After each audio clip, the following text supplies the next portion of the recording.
Permite, Señor, que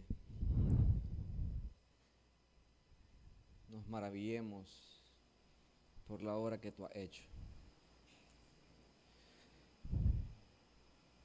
Que en medio de nuestra condición de indignidad para estar delante de ti, podamos de igual manera entrar confiadamente ante el trono de la gracia. Permite, Señor, que podamos sorprendernos de aquella manera con la cual tú nos amaste y siendo indignos, inmerecedores, pecadores, insuficientes, incapaces, aún así nos has dado el privilegio de ser hechos tus hijos. Y fuimos adoptados por medio de la fe en Jesucristo y podemos ahora gozarnos en tu presencia.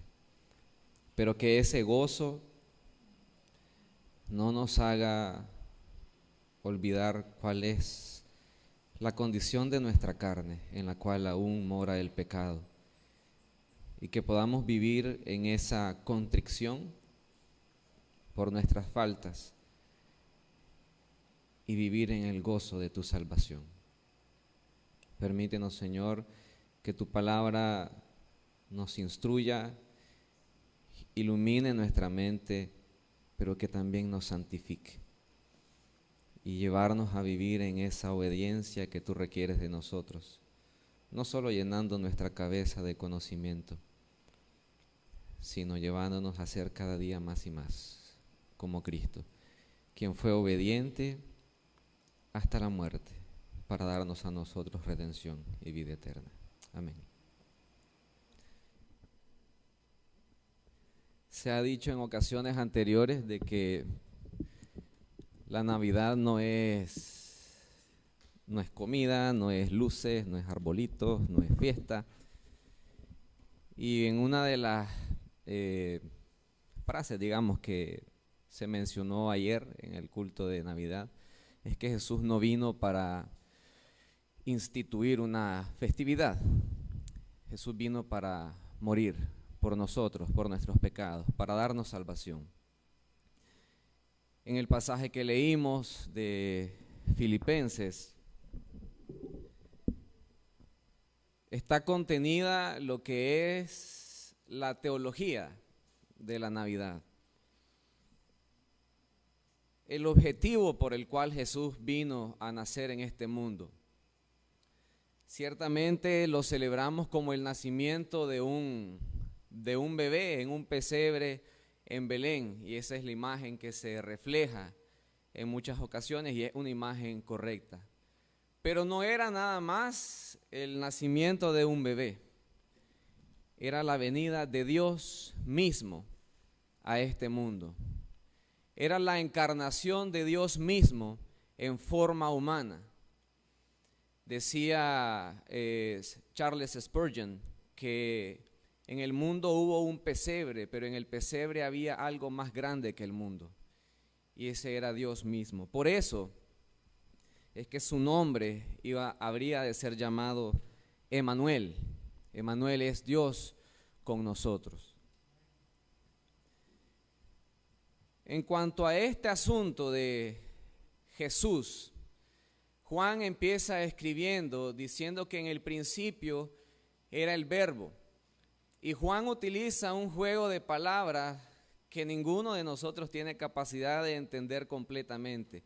En el principio era el Verbo era con Dios y el Verbo era Dios. Y ese Verbo se hizo carne y habitó entre nosotros. Y necesitamos tener cuidado de no ir más allá de lo que la Escritura enseña, pero también tener cuidado de no quedarnos cortos con lo que la Escritura enseña.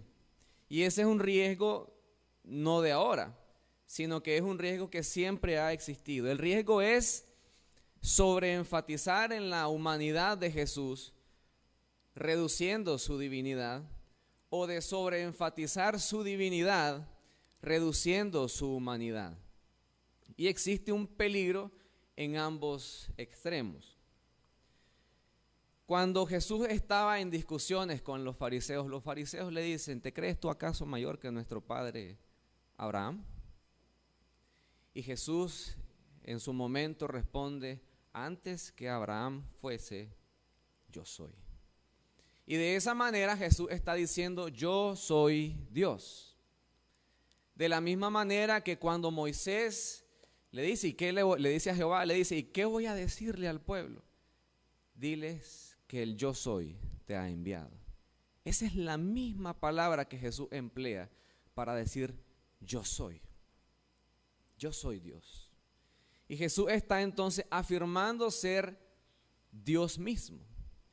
Ahora, sabiendo que Jesús es Dios y que Jesús fue encarnado, necesitamos saber de que no es que Jesús o la segunda persona de la Trinidad sufre una metamorfosis o un cambio y que deja de ser Dios y se envuelve o se mete en el ámbito humano, dejando a un lado su divinidad.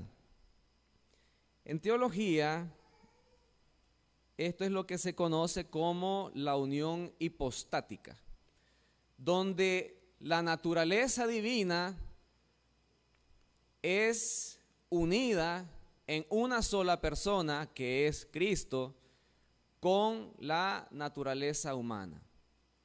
Y no vamos a poder entender cómo es que uno puede ser 200% de una cosa, porque nosotros somos solamente humanos, no somos divinos. Pero Jesús era completamente Dios, pero también era completamente hombre. Y era necesario que así fuera. Cristo Jesús, según el pasaje que leímos de Filipenses, no estimó el ser igual a Dios como cosa a que aferrarse. Todo esto con el objetivo de lograr para nosotros la redención de nuestros pecados. Y dice Filipenses que Cristo Jesús se despojó a sí mismo tomando forma de siervo. Entonces, ¿cómo pudo Jesús, siendo Dios, despojarse de sí mismo sin dejar de ser Dios? Siendo que afirmar que Jesús dejó a un lado su divinidad para poder convertirse en hombre significaría atentar directamente contra los atributos de Dios, siendo que Dios es inmutable. Dios no cambia. Dios es el mismo ayer, hoy y por los siglos. ¿De qué se despojó Jesús? En su condición humana, en su estado de hombre, Cristo no se despojó de su divinidad. Él continuó siendo completamente Dios. Pero Jesús, con el propósito de identificarse con los hombres, tuvo que renunciar a derechos, privilegios y honores de la deidad. Jesús fue visto como un mero hombre, y no es el hijo de José y de María. Jesús fue visto como un mero hombre. Si hubiera dependido de cualquier otra persona, Jesús quizás no hubiera tenido que nacer en un pesebre, sin privilegios, sin gloria, sin ningún reconocimiento, sin ningún estatus social. Pero nació en un pesebre, sin ninguna honra. Jesús fue visto nada más en esta tierra una sola vez en su plenitud, en el momento de la transfiguración. Pero de la gloria que Jesús tenía cuando estaba con el Padre, de esa gloria fue que Jesús se despojó. Y Jesús se sometió en algún sentido a las leyes humanas, al ser perseguido, al ser condenado, al ser juzgado humanamente hablando por un tribunal humano. Se despojó de ese privilegio que como Dios le pertenecía, con el fin de identificarse con nosotros para poder darnos salvación. Jesús se despoja de la gloria celestial que le corresponde como Dios. Jesús se despoja de eso, de esa relación gloriosa que él tenía con el Padre, de esa comunión íntima que él tenía cara a cara con el Padre. Jesús se desviste de sí, Jesús se vacía de esa gloria propia de él en su humanidad. Jesús renuncia al uso de su autoridad independiente y se somete ahora a la voluntad del Padre. Jesús deja de actuar humanamente de manera independiente y de manera autónoma y dice: yo he venido a cumplir la voluntad del Padre. Mi alimento es hacer la voluntad del que me envió. Él se sometió por completo, de manera absoluta, a cumplir la voluntad del Padre. Además de eso, Jesús renuncia a ciertas prerrogativas divinas que él también tenía. En su humanidad, Jesús dice que ni el Hijo conoce el día y la hora en la cual habría de regresar. Jesús también renunció a una relación favorable con Dios. Al momento de estar en la cruz, Jesús experimentó el abandono completo del Padre y exclama: Dios mío, ¿por qué me has abandonado? Se despojó del favor de Dios para experimentar la ira de Dios, el abandono de Dios, el estar apartado de Dios. Y tomó forma de siervo. En su forma de hombre no significa que Jesús tenía nada más la apariencia de hombre, como alguna enseñanza gnóstica enseña, de que Jesús era completamente Dios, pero que nada más tenía la apariencia, y el gnosticismo enseñaba de que la carne es corrupta y que por medio de la carne no puede surgir ni producirse ninguna cosa buena. Por lo tanto, Jesús, siendo Dios, no podía haber sido convertido en carne, sino que él nada más tenía la apariencia de hombre o la ilusión de ser un hombre. Porque Jesús era Dios, Jesús no pudo ser carne porque la carne era corrupta. Pero Jesús no solamente tenía la apariencia de hombre, sino que Jesús era completamente un hombre. En la confesión de fe de Westminster dice: el Hijo de Dios, la segunda persona de la Trinidad, siendo verdadero y eterno Dios, de la misma sustancia e igual con el Padre, cuando llegó la plenitud del tiempo, asumió la naturaleza humana, con todas sus propiedades esenciales y con sus flaquezas comunes, pero sin pecado. Fue concebido por medio del poder del Espíritu Santo en el vientre de la Virgen María, de la misma sustancia de ella. De tal manera que dos enteras, perfectas y distintas naturalezas, la divina y la humana, fueron unidas inseparablemente en una sola persona, sin conversión, composición o confusión. Dicha persona es verdadero Dios y verdadero hombre, pero con todo un solo Cristo, el único mediador entre Dios y el hombre. Jesús tenía que ser completamente Dios y completamente hombre al mismo tiempo. En el capítulo 8 de la Confesión de Fe de Westminster, en el párrafo 7, dice: en la obra de mediación, Cristo actúa según ambas naturalezas, haciendo por medio de cada naturaleza lo que es propio de cada una.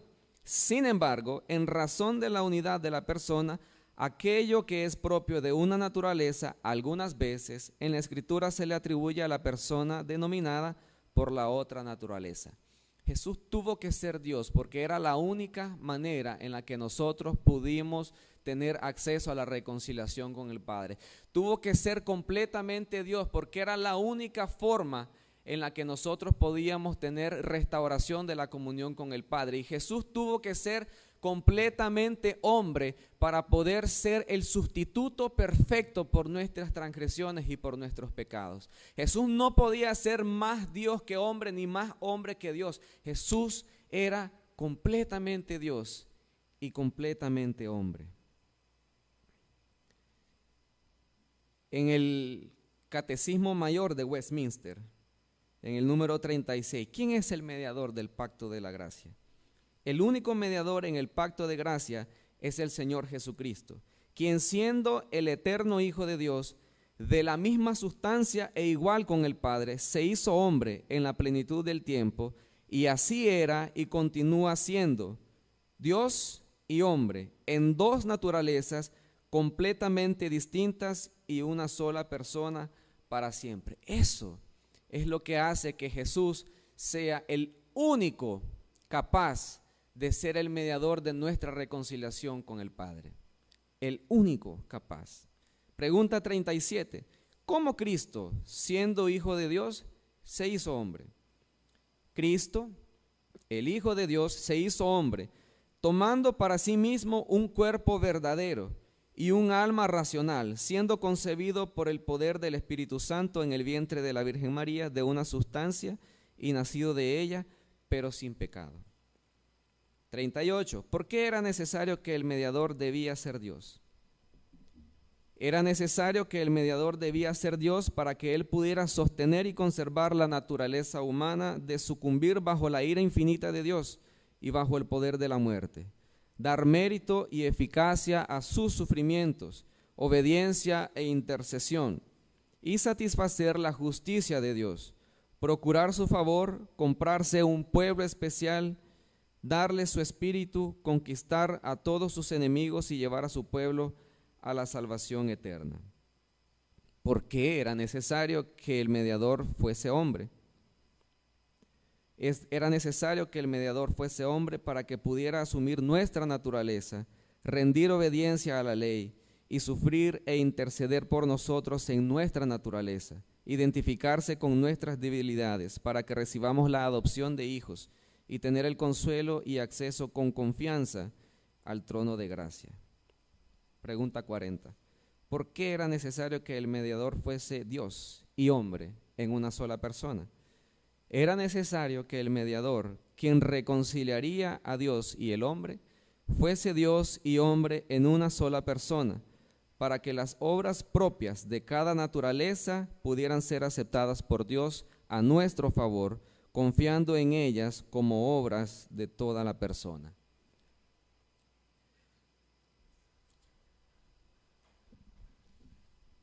No dejemos a un lado de creer que Jesús fue Dios, ni dejemos a un lado de creer que Jesús fue hombre. Fue hombre como cada uno de nosotros, con las cualidades propias de su naturaleza, con sus debilidades, con sus limitantes, con sus experiencias. Jesús experimentó abandono, experimentó dolor, sometido a la voluntad del Padre, renunció a ciertos privilegios que tenía como Dios, pero no dejó de ser Dios. Y en esta Navidad, o en esta época de Navidad, no celebremos como el nacimiento nada más de un niño, como si fuera solamente un hombre. Celebrémoslo como lo que es, el Dios con nosotros, identificándose en nuestra condición humana, identificándose con nosotros en nuestras debilidades, pero siendo diferente a nosotros sin pecado, por lo cual se constituye en el mediador perfecto para esa reconciliación con Dios que nosotros necesitábamos y de la cual nosotros éramos incapaces de lograr. Él es el mediador perfecto de esa gracia. Él es el que sostiene ese pacto con Dios. Él es el único que puede ser constituido como el puente de reconciliación entre Dios y los hombres. Él es el único capaz de hacerlo, de sostenerlo y de llevarnos a estar en paz con Dios. No celebramos un evento humano, no celebramos nada más un acontecimiento histórico, celebramos la reconciliación eterna entre Dios y el hombre. La Navidad es eso, que Jesús se despojó a sí mismo, no estimó el ser igual a Dios como a cosa a que aferrarse, y se hizo semejante a los hombres, y en condición de hombre se humilló a sí mismo, haciéndose obediente hasta la muerte, y la muerte en una cruz. Esa es la Navidad. Esa es la Navidad. No un pesebre nada más con burritos y ovejitas. La Navidad no es eso. La Navidad es que Cristo vino a nacer a este mundo en condición humana, aún siendo Dios, para que usted y yo pudiéramos ser reconciliados con el Padre. No podemos celebrar una Navidad sin celebrar también la victoria en la cruz. No podemos celebrar una Navidad sin hablar la razón por la cual Cristo tuvo que venir a nacer, porque los sacrificios de cabritos y ovejas y lo que fuera no pueden cumplir para nuestra salvación. Tenía que venir un sacrificio perfecto, que era Cristo. Tenía que venir un mediador perfecto, que fue Cristo. Tenía que venir Dios mismo para salvarnos, y fue Cristo. Porque nosotros no podíamos alcanzar por nuestros propios méritos nuestra salvación. Él, Emmanuel, fue el que vino para darnos esa salvación, esa reconciliación que nosotros éramos incapaces de alcanzar. Él es Dios hecho hombre, que nos dio la salvación y el perdón de nuestros pecados. Él no solo nació, sino que nació para morir, para que nosotros pudiéramos entonces vivir. Amén.